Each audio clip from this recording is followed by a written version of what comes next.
are, Betty. Oh, hello, Mrs. Norton. What on earth are you doing in this dark room by yourself? Mrs. Morton, may I speak with you a moment? Of course, dear. But why aren't you with the others in the laboratory? That place frightens me. Oh, it's not that bad. Although I admit it's a bit gloomy. And that horrible mechanical man. I can't stand to look at it any longer. You're overwrought, Betty, dear. There's nothing horrible about a mechanical man. Frank has been working on it for 2 years now. And Jim has been helping him for a year. I know, Mrs. Morton. And I don't approve of James going any further with this experiment. But why, dear? Oh, I know it's silly of you to feel this way. But not everything looks so weird. Haven't you ever thought that something was going to happen to you? Something you know is going to be terrible? And yet you can't explain what that something is. Now, my family still around? I don't know. But somehow I have a feeling I'll never marry him. Why, Betty, I've never heard you talk this way all the time I've known you. Is the wedding day set for tomorrow? Yes, but... Oh, Mrs. Morton, you don't suppose anything has happened to James, do you? I mean, could anything possibly go wrong with the experiment tonight? Of course not, dear. What is it? I don't know. I just can't stand to have a mechanical man look. I have a feeling it has a blood. What's absurd? Just a girl that knows school. There's no power to think for.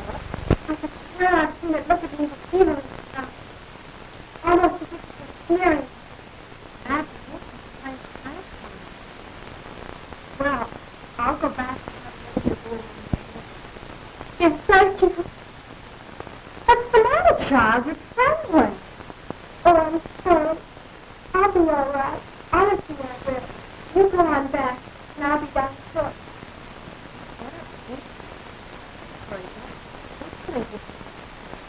I'm sorry, Mrs. West. I'll be my brother. You go in. That's it. Lie down. Oh, Jim, what am I going to do? What am I going to do?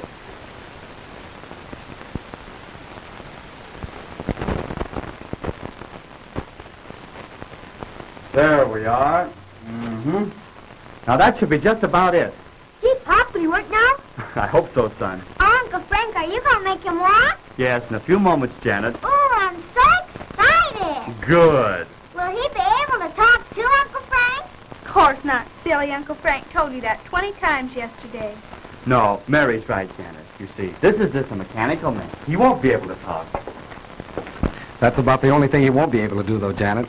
You're right, John. The doctor's mechanical man will be able to do about everything a human being can do, except talk. How do you feel now that your work is about completed, Frank? Wonderful, Jane.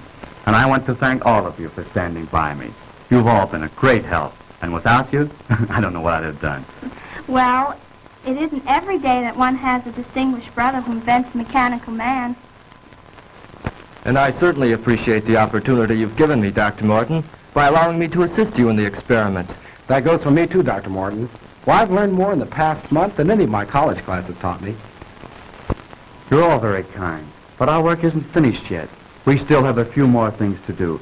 And then we'll all know whether our time has been wasted or not. I'm afraid Betty doesn't share our enthusiasm for the mechanical man, Doctor. Yeah, and she was crying when she left. How do you know? I saw her and she had her handkerchief up to her eyes. Crying? No, what on earth for? The girls are right, Dr. Morton. My sister seems to feel there's something wrong in what we're doing.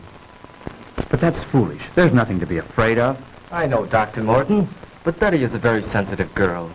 She feels that we're exceeding our limits. I'm sure she'll feel differently when she sees the results. Perhaps I'd better go to her. No, James. I know my sister pretty well. It'd be better to leave her alone for the time being.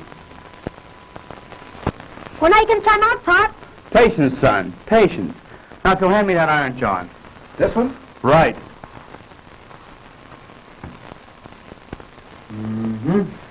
Won't be long now. When do you think you can try it out, Frank? Just as soon as Mrs. Morton returns. By the way, James, where's Betty? She went upstairs a few minutes ago, Dr. Morton. Said she had a headache. Gosh, she's going to miss all the excitement. Well, when we're ready, you can go get her, Barry. You bet I will, Pop. Oh, hi, Mom. Hello, Barry. Have you seen Betty, Mrs. Morton? Yes, I just left her. She said she'd be up in a minute. They were just telling us Betty disapproves of our experiment. Oh, I think the storm has her on edge. She was much calmer when I left. Is there anything I can do? No, James. It's just a case of nerves, I think. Anyhow, let's give her a few more minutes alone. Well, if you think we should. We're just about finished, Madge. Won't it be wonderful to see a mechanical man move around, Mary? I suppose you'll let him help you do the dishes. I think your uncle would like that better than I would, Janet. Sometimes think that's why you invented a mechanical man. Oh, now, Madge. Well, you do hate doing little odd jobs, Frank. Well, if Frank's experiment is successful here tonight, none of us will have to worry about any odd jobs again. I can't say that I'd mind having a mechanical man in my business. The mechanical man will be more than that. More than just a hired hand. Can't you see what this will mean to the world? He'll relieve men from dangerous jobs in all lines of hazardous work. There'll be no more deaths from cave-ins and mines. No losses from construction men falling to their deaths from skyscrapers. He'll take his place in these and many other positions where men lose their lives daily. Why, carefully directed, he'll be the greatest insurance to world peace that has yet been thought of. No. I hadn't invented this man to be used as a handyman around the house. Of course, I didn't mean that. No, Madge. The mechanical man will be the answer to our future national security. I'll build thousands of them. Can you see an aggressive country attacking any country which has an army of steel men who can't be killed? But, Dr. Morton, I thought you were interested in this purely from the scientific point of view. And I am. But if I can give the world more, I'll not stop there. Now, Frank, don't get excited. Believe me, my friends, I am not unduly excited. But the prospect of what we are about to create here is tremendous. I can't help being carried away. Why don't you try him out, Pop? You're right, Barry. I won't let myself get carried away until we see if we really do have a mechanical man who can do all these things. You mean you're going to do it now? Yes, now. Could I help you, Uncle Frank? What could you do? Well, Uncle Frank said we were all going to help him. Didn't you, Uncle Frank? Well, yes, I did, Janet. But I'm afraid there's nothing you girls could do right now except give us your moral support. Is there anything I can do, sir? Yes, James. Would you connect that line for me? The one over there on the other side of the bench. Right. And, John, if you hold this left arm in place, we'll make that final adjustment we were about to make before Mrs. Morton come in. Higher. Certainly, sir. Can I help too, Pop? No, I'm afraid not, son. You stand over there with Mary and Janet. There'll be plenty you can all do later on. Oh, gee, I don't ever get to do nothing. You come over here by me, dear, and stay out of your father's way. Oh, gee. I think we've got it. That should do it, Dr. Morton. Well, I guess that just about gets it, sir. Good, good. Now we'll see if all our work has been in vain. Here, give me a hand. Oh, Betty, we didn't see you come in, my dear. Darling, you look so pale. I'm all right, Jim. I've been worried about you, but Mrs. Morton said to leave you alone for a few minutes. Yes, I'm afraid I've been behaving rather badly. Everything seems to be getting on my nerves now. Well, everything will be all right now, Betty. I'm glad you're here. We're just about to prove our experiment. Dad can make them walk, Betty. That's fine, Barry. I'll be with you in a moment, dear. Please go on. Don't let me interrupt your work. Come over here by me, dear. All right. Now, James, if you pull the switch up there. Right.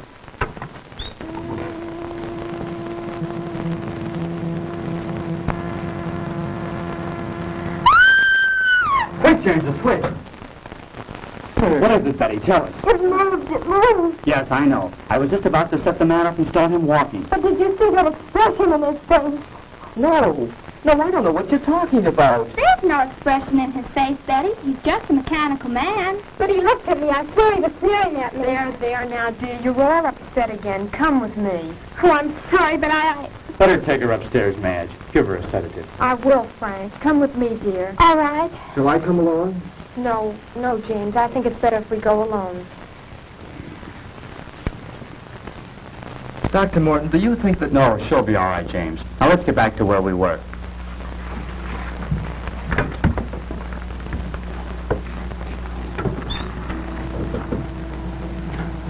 Hey, Pop, he moved. I believe it's working, Dr. Morton. Oh, Frank, he does move, he does. Mary, let go of my arm. You're pinching me. Isn't it wonderful? He moved. He really moved. Now we'll see how he reacts to my directions. Oh, Frank, he almost seems human. Yes, this exceeds my wildest hopes. He's strong, too. Just feel the resistance in his arm. I can see what Betty meant now. I could swear I saw him sneer just then. That's nonsense. This is a man of steel, John. He has no mind, no willpower of his own. You're all overwrought. As you know, he's controlled by voice impulses. Take one step forward. Wonderful. Wonderful. Now walk forward. Return to the bench. I said return to the bench. Stop him, James. Back. Back to the bench. Oh, so that's the way you want it.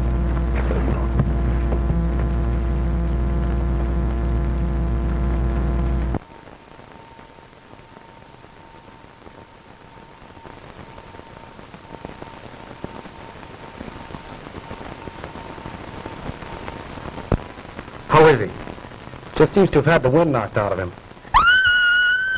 What was that? It sounded like Betty. You take care of James. I'll go see.